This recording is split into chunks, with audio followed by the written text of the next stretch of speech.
સૌને જય શ્રી કૃષ્ણ। આજે હું મારું ડેલી રૂટીન બતાવવા જઈ રહી છું। અત્યારે હું જોબ પર જવાની તૈયારી કરી છું। સૌથી પહેલાં તો ભગવાનને નમસ્કાર કરીને જ ઘરમાંથી નીકળવાનો મારો પહેલેથી જ નિયમ છે। ઘરમાંથી નીકળતા પહેલાં કુલદેવીને પ્રાર્થના કરીએ, ભગવાનને નમસ્કાર કરીએ ને ત્યાર પછી જ હું ઘરમાંથી બહાર જાઉં છું। દરવાજો બંધ કર્યો અને હવે હું મારી જોબ પર જવા રવાના થાઉં છું। હું મારી જોબ પર આવી ગઈ। જ્યાં હું જોબ કરું છું એ શોપ પર આવી ગઈ છું અને અહીં આવીને સૌથી પહેલાં તો મેં શોપ ખોલી અને ત્યાર પછી આપણી પોતાની જ શોપ સમજીને એની સાફ સફાઈ પણ કરવી જોઈએ, કારણ કે પ્રત્યેક જગ્યાએ સાફ સફાઈ તો ખૂબ જ જરૂરી છે। જ્યાં સફાઈ હોય ત્યાં લક્ષ્મીનો વાસ હોય છે, એટલે ત્યાંની સાફ સફાઈ હું કરું છું। અત્યારે કચરો કાઢું છું। ખૂબ જ સરસ જોબ ને ત્યાંનું વાતાવરણ ખૂબ સારું છે।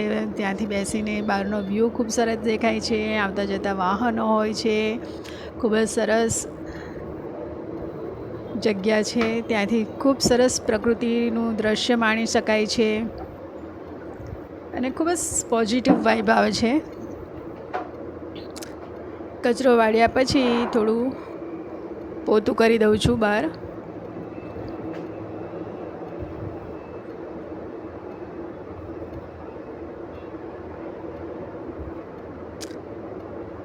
દરેક કામ પોતાની રીતે કરી જ લેવું જોઈએ। કોઈ પણ કામમાં હું નાનમ નથી માનતી, કારણ કે કામ એ આખરે તો કામ જ હોય છે। એટલે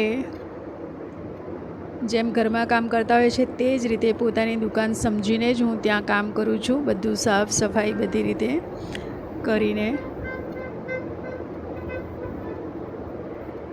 સવારનું વાતાવરણ ખરેખર ખૂબ જોવાલાયક હોય છે। ત્યાં આ શોપ અંકલેશ્વરમાં આવેલી છે। હું ભરૂચ રહું છું અને ભરૂચથી હું અંકલેશ્વર જોબ માટે જાઉં છું। હવે બહારનું સાઈડનું પોતું થઈ ગયું એટલે હવે જ્યાં અમારે ખેતીને લગતા બધા સાધનોની આ શોપ છે, એટલે ખેતી માટેના જે નાના નાના સાધનો હોય છે એ બધા દુકાનમાં મૂકેલા હોય છે અને તે સવારની પોરમાં આવીને જ્યારે શોપ ખોલીએ ત્યારે બહારની સાફ સફાઈ કર્યા પછી એ બધા સાધનોને બહાર કાઢવાના હોય છે, કારણ કે જો દિખતા હૈ વહી બિકતા હૈ।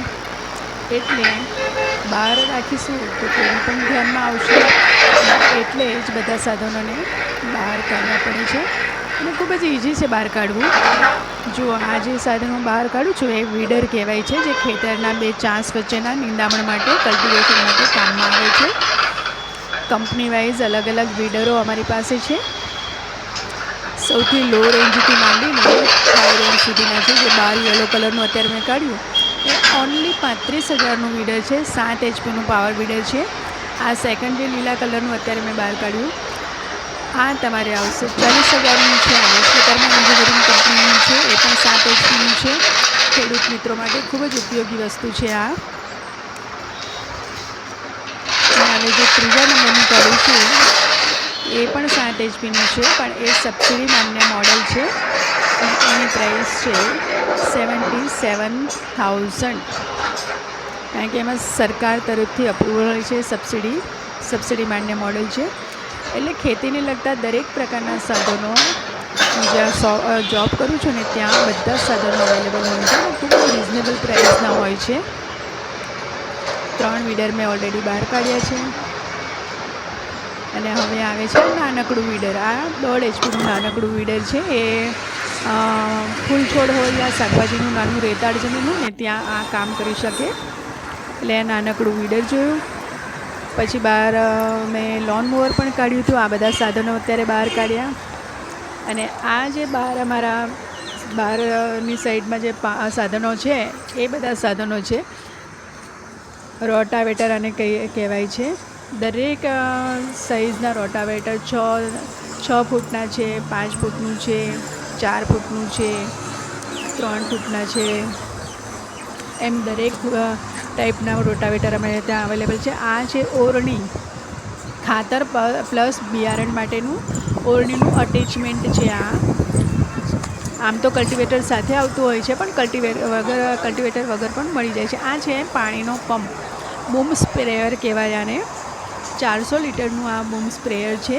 ખેતરમાં દવા છાંટવામાં ખૂબ જ ઉપયોગી હોય છે. અને આ છે સ્ટબલ સેવર, જે શેરડીના ઠૂઠા હોય છે તે કાઢવામાં અને પ્લસ ખેડાણ કરવામાં, ખાતર બિયારણ વાવવામાં આ 3 કામ એક સાથે કરતું હોય છે. પછી આ છે ઓરણી, અને આ છે ખાતર નાખવા માટેની, ફક્ત ખાતર માટેની ઓરણી. આ કલ્ટિવેટર છે.